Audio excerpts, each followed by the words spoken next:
Hello and welcome to episode 2 of Hyperefficient Startup. And today we are going to review the second live stream of me doing the startup. And today we've done a bunch of admin stuff. We have introduced a new person to the team who's going to be doing our social media marketing. And we have made some important technical decisions in terms of the Stripe integration that we started yesterday. And the decision was to, in the end, rewrite and reintegrate and rewrite the website from Zola to React. And it's not going to be difficult. It's going. I've already done the most difficult part, which is integrating non-React animation into the website. And current work in progress looks like this, which is very familiar if you have seen our website. So we have a React root here. It works, as you can see, and we have the animation of a very creative way to demonstrate what ZeroHR does for the companies up top.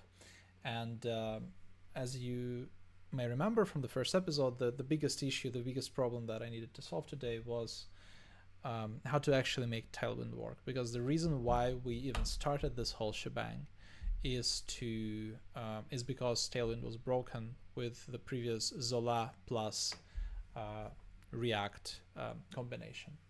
And the reason why it was broken was because of vitejs. If you want to learn more, please refer to the previous video where I talk about it over like several minutes. So yeah, let's talk a little bit about what this entailed and some gotchas and some new discoveries that I've made. So first of all, it was very interesting for me to learn that actually Tailwind itself, it has the binary version where you can interact with Tailwind using binary, Tailwind CSS binary with npx as demonstrated here, for example. But also it turns out that Tailwind Tailwind by itself, when you import it into your JavaScript code, is a postcss plugin, which is amazing. And again, I still wonder how come it's not a postcss is not a dependency of Tailwind if it's a plugin, but okay. So in order for me to make Tailwind work, the most important realization that I had to make is that actually Tailwind and Tailwind's toolchain can be just written in JavaScript. There's no need to do any sort of, to include it in any way into my package JSON. No need to make any advanced integrations. We can just have our Tailwind config.js as it is, and then use just Tailwind binary to build the CSS. With just the normal approach, I can show the way that we used to be doing it. Website ZeroHR package JSON grep tail. We could do just like this: create objects, create CSS items. But then I thought, because I learned yesterday fundamentals of what Vite is and what postcss is, I was like, hold on.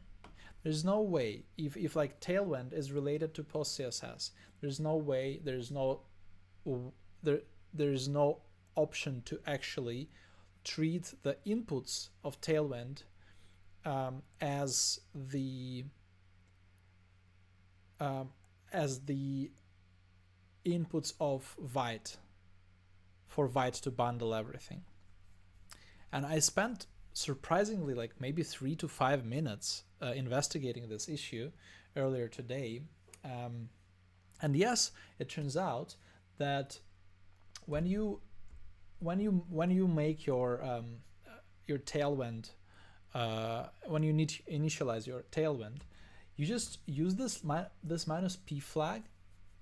And while I wasn't clear about what it means, because actually tailwind suggests that you can use it with Vite, but it doesn't cover all the details. But because it wants you to invoke tailwind as a binary, if I remember correctly, which is kind of stupid.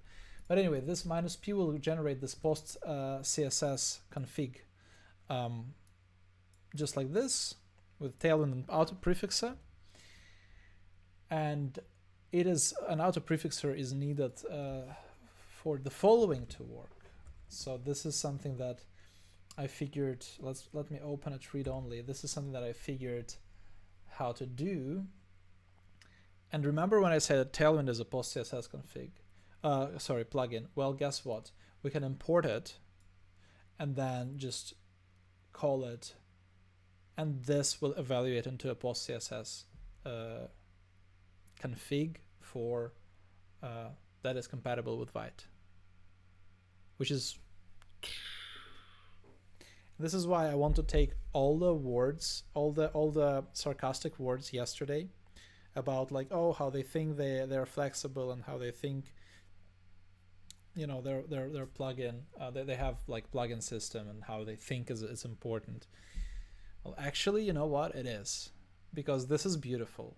Like if you remember your Webpack bundler configurations, this is amazing. And the funny thing is that you remember how in Webpack we had to like kind of configure everything bit by bit, get the loader for this type of files, get loader from that type of files. As far as I can tell, Vite really solves this issue by having amazing defaults. What I mean by this is that this will allow us to integrate with Tailwind. But also you can do stuff like, for example, how we figured out a way to work with our favicon. So I copied over the favicon from 0HR website. So if you see, so this is 0HR website. This is my work in progress website. As you see, the favicon is the same because I copied it over. But let's have a look at actually how, again, open read only, how we handle it. Well, we just say /c/favicon, relicon, icon, sorry. But if we have a look at the code, we can even do it like this. View page source, please. It gets compiled. It gets compiled to assets favicon. It works. It's amazing. It is bundled by Vite as it goes, file by file. It reads all the paths. It understands local paths. And here it's interesting that we don't have a dot here, but it still like understands this is HTML. So this is a local path. It bundles it correctly. And yeah, so this is another thing why this file looks so clean and beautiful. But let's get back to the topic of Tailwind. It is enough to just dump some stuff here, and you will get your basic Tailwind working. However, because we have actual designer to have developed our website, our website's look and feel, and our corporate colors and whatnot, we have a preset, and our preset is pretty, like, it's not huge. It's just 125 lines, but it's 125 lines of good stuff, of something that we don't want to, of something we don't want to, put perhaps in the Tailwind config, because we want to reuse this stuff, and we actually are actively reusing this stuff between different websites. So, and remember how yesterday I told that the problem is that Tailwind uses CommonJS syntax? Well, it turns out that it doesn't really matter, because you can import, because for Vite, for it to work with Vite, we just need to import Tailwind as a postcss plugin, and then postcss under the hood will evaluate Tailwind config. And because Tailwind is internally consistent, so whatever Tailwind config you write will be able to be evaluated by Tailwind, no matter with a binary or using with postcss interfaces. We actually get to just write require here, and it will just work. And I don't think that it will break unless Tailwind itself changes the way how presets are working. So I figured that I don't even need to pick the bottle that I have described yesterday. I can just simply use the suggestions from the documentation, from official documentation of Tailwind, use a CommonJS module here, include this preset, be happy. Another very important thing to keep in mind when you're importing a preset, which is something that I've spent so much time today, is that you have to make sure that your theme is empty, or at least is an empty object, or at least is not clashing destructively with this. I made it empty and it works flawlessly. And another thing that I had to change and I had to keep in mind, and something I spent also tens of minutes on, the Tailwind in the past 2 years changed the way that they work with unused CSS. So before, you used to have a key called purge, and then in purge you could have written a subkey content, and then in content you could have written glob rules,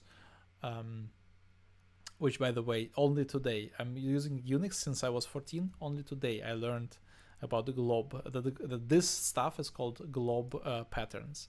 And since I was a kid, I've seen stuff like this in the make files, and I was like, yeah, probably 0 or more, right? But only today I formally verified, thanks to Tailwind documentation, this asterisk indeed means 0 or more in Linux. So anyway, there used to be purge content, blah, blah, blah. Now it's just content, and now it's obligatory. Now Tailwind by default generate, as far as I can tell, again, caveat, didn't spend much time on this. As far as I can tell, now Tailwind generates compact objects by default, and it uses this content variable, content configuration flag excessively to find basically everything that looks like a class or a class name in React, and figure out which items to keep, which CSS rules to keep. And the final piece of the puzzle. So now we have corporate configuration put in Tailwind preset. We have our project layout configured in Tailwind config, and Tailwind preset is imported into Tailwind config, in our case using CommonJS, a pattern of require function. Now we actually need to make use of our CSS, and to do this, we need to have a CSS file, and it is here. We just hijacked, absolutely deleted everything that Vite scaffolded for us, but we hijacked the name up.css. It's kind of cute. I'm not planning to use modules right now, even though probably I should have figured out how to do that. If anyone knows, please write in the comments. But yeah, so initially, ignore all of this font face configuration. Initially, it was just this. Initially, it was just the copy paste of the CSS file of the tailwind.css from our old website constructor. I did not work too much to change this. but this is also not a huge file. If you can see, it's 300 lines, and the reason why it's 300 lines is because instead of keeping fonts configuration as a separate CSS file like I used to, I have decided to put it here in layer base, as Tailwind documentation suggests. By the way, it's not my creative thinking. This is literally what the documentation suggests. I don't know what happened to fucking formatting, disgusting, but please don't pay it any heed. And then documentation also said, okay, you can like configure default font family in your config, in your little whatchamacallit.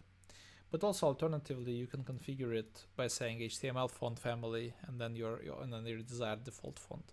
And I took this approach, even though in documentation they said that it's a bit hacky. I figure I was struggling, so at the time when I was writing this code, I had a dangling reference to alt CSS that probably was generated by me, and I just tried to sporadically add. I was trying to sporadically add CSS to figure out how Vite imports of CSS work in Vite, and despite me remembering to delete it in one of the places where I imported it using import function, which I'll cover in a second, keyword not function, I forgot to delete it from one of the files, and somehow it would bundle CSS in one index CSS, and for some reason, again, maybe it's a misconfiguration, or maybe it's just a problem with attention. But somehow this CSS snuck into the compilation output, which was meant to have this the CSS that we're looking at right now. So what I ended up having is a broken, well, half broken really, CSS file.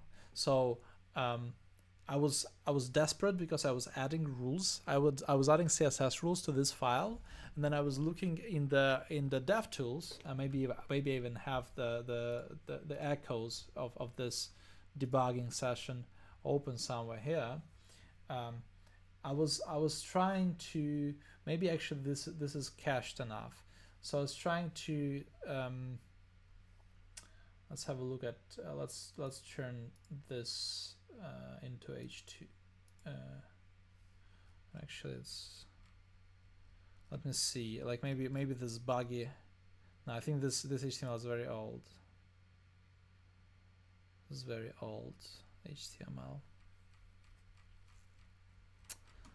Well, anyway, you'll have to believe me that essentially what happened there is I was making changes to CSS. I was even doing it in the source map in real browser. By the way, I realized that if you click on CSS here, you'll get dropped in this beautiful source mapped pretty printed CSS, and the way I was doing it as an old person,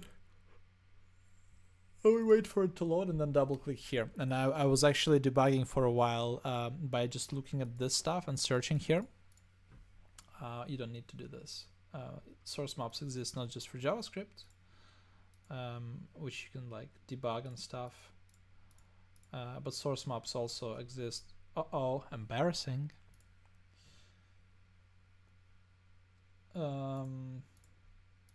Wow, what the shit? I'm sorry for my language. But anyway, sources exist apparently even more so for CSS. So yeah, I had this clash, and this is why I just put all the fonts related stuff into the base layer of Tailwind, and called it a day. When still things were broken, so I still needed to fix the bug with the dangling CSS. But after I've done it, almost by magic, everything got correct length, height, correct fonts, everything is correct and works, and I push the code and it's amazing. Now that's about it. I don't think that I need to. Oh, sorry, that's not about it. There's one little thing which I find very important to talk about, which is dot assets. So this dot here. So this is also resolved because this file is consumed by Vite. All these paths are also parsed out and rewritten. But if you use slash here, then in my experience, for some reason, specifically with font paths, because we have seen another path which just worked, but with font paths, for some reason, without this dot, it didn't seem to work. Let's try removing a dot. And then going to 1, then rebuilding. Yeah, see, without a dot it doesn't work. You could have seen the yellow letters here. See, it says it will be resolved at runtime, which is not something that we want. We want this stuff to be bundled. And indeed, when we add a dot, it just works. I spent literally seconds on this, maybe a minute. But I can easily imagine how, if you're not familiar, and I can't tell you the semantics of the way that Vite is doing path rewriting, right? I don't know, but I didn't go that deep. But if you kind of miss this and you don't know the semantics, obviously you can kind of get in trouble and kind of have a long debug session. So yeah, when it comes to fonts in CSS, dots will help Vite bundle the files correctly. Yeah, and so you don't need to import anything other than just CSS. I'll just to be sure that we are on the same page, I'll show you how things work. So a little detail is that I'm pretty sure I needed this import for favicon.ico, because otherwise with just HTML it couldn't find it. It was failing to bundle it. But no, it kind of bundles just all right. So maybe I didn't need it, maybe. Yeah. Okay, cute. Well, anyway, so we just import app from app.tsx, and here this is arbitrary, but it just shows the capacity to import pictures. So really this bundler is amazing. Just think about what Vite is doing for us, right? We just recklessly, absolutely willy-nilly refer to objects on the file system, right? Just as if we're developing, I don't know, backend. And then Vite scans all the files, finds all the paths, bundles everything into a minified bundle, and we really don't need to think. It is beautiful. We have to understand what is going on before we can meaningfully use it. But once we understand what is going on, we can forget about everything. We can just develop on our computer, referring to files on our computer, and have Vite bundle everything. And the bundle size, let's actually have a look. GDU, do I have it? So bundle size is 1.3 meg, and it's mostly assets, and it's mostly fonts. So if you disregard fonts, yeah, 16K. Remember how big Tailwind is, yeah? So your CSS is 16K. Index.js 152 kilobytes. It's okay. So again, mostly fonts, as I said.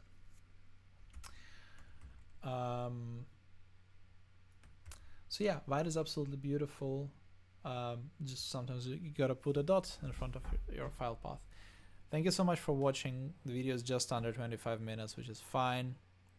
I can't wait until I'm done with the technical stuff and go full in on sales and actual figuring out contacts, selling friends and family, selling people whom I know.